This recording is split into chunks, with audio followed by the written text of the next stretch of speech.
Hi, I'm Tracy Diane. A few years ago, I was on the other side of another perspective on suicide. This time, I was trying to help a friend who was trying to kill herself. She'd been depressed, and over personal reasons, I tried to call her several times and never got any answers. Another friend of hers also tried to call her, wasn't getting an answer, and he called me and asked me to go to her house to check to see how she's doing. When I got there, I found her lying on the couch, and it looked like she hasn't been out of that couch for days. I don't know how she managed to do anything, but anyway, she was still alive,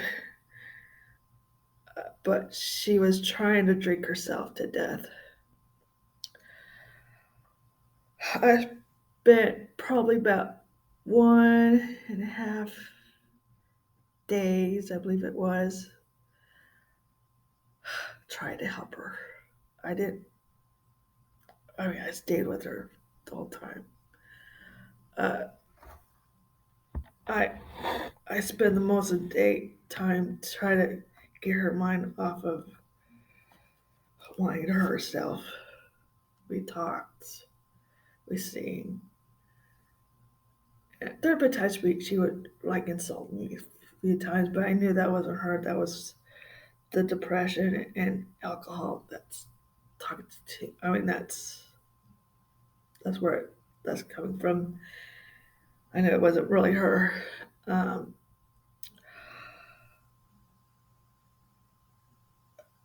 her pets. She has a dog and a cat, and they were both acting out like they knew what she's feeling, and they were just as depressed.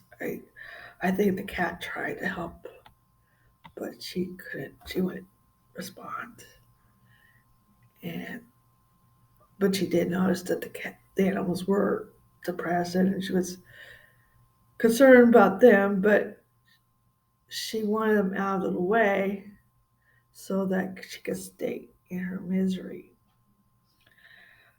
Um,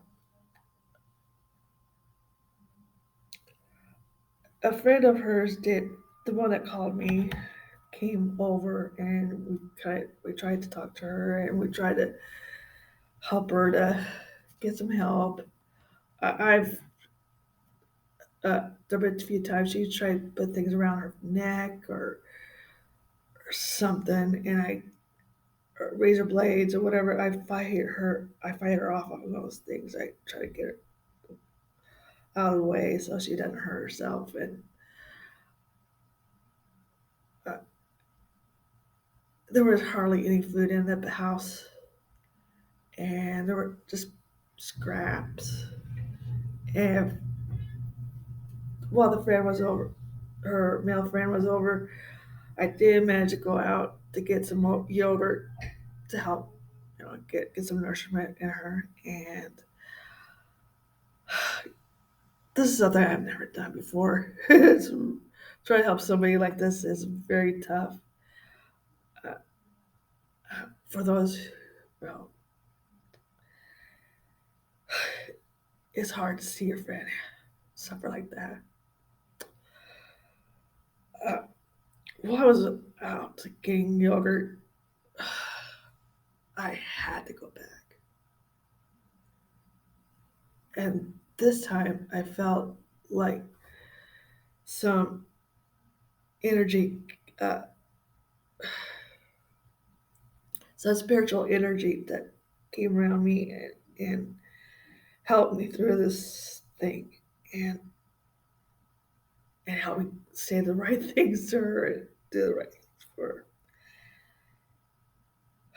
I finally went back and again we just talked and this time I thought maybe get her care about other things but herself, if that's possible. And I said, well, what if I kill myself? I thought maybe. And she kept saying, well, if you're in this pain, just go for it or something. I was like, gee, thanks. So that wasn't working.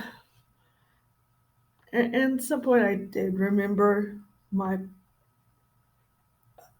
where I was and how I got out of it. And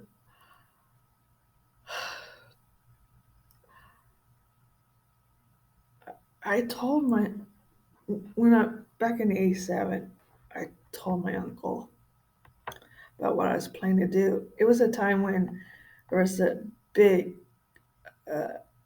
uh, case on suicide case in Chicago. I think there's like a murder suicide thing or a suicide pact. I don't remember correctly what that was, but that kind of got us into the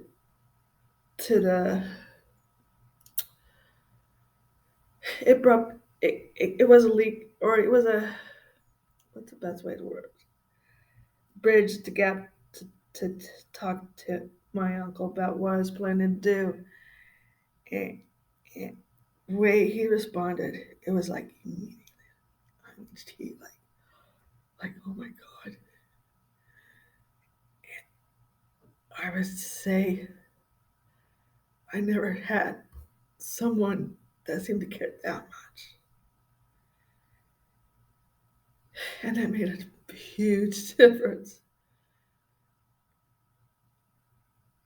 Of course, he asked me why, and we just talked, and I did pretty much the same thing with my friend because it seemed to help me. And it was something that he said to me as well, and I told her, like I said, when you're in this place or when bad things happen, we have a tendency to tell these stories over and over, and it's like a record with uh, a needle in it, and that needle is just cutting through every pain and makes it deeper and deeper. It just pulls you down to the point where you're in this dark place. So I told her, you need to stop doing that and start creating new stories for yourself that's not going to hurt you like this. And it wasn't but like a light bulb moment.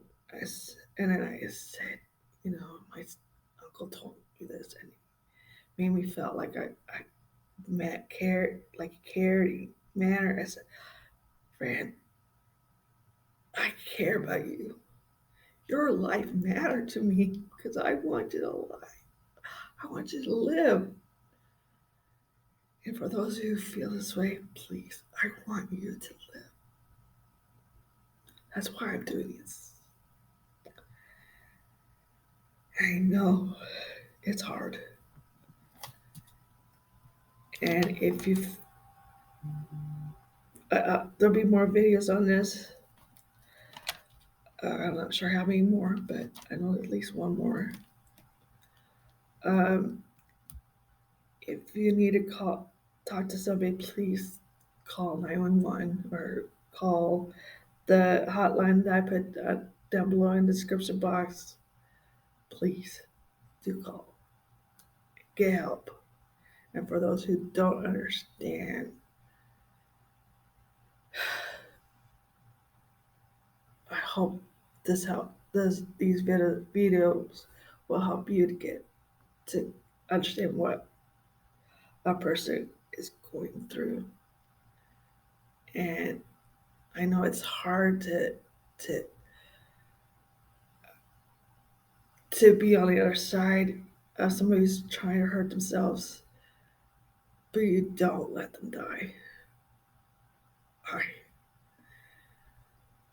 I did finally got my friend out of the house, walking and living. She's alive and well, doing great. I'm not sure if she's ever been back to this dark side again, but she's doing well. Um, there's things I want to say.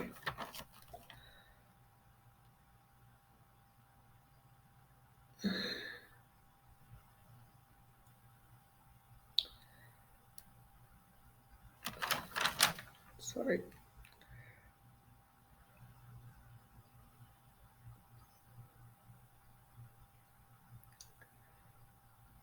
I think it'll come back to me when I get another video. Like I said, do call. And I'll talk again later.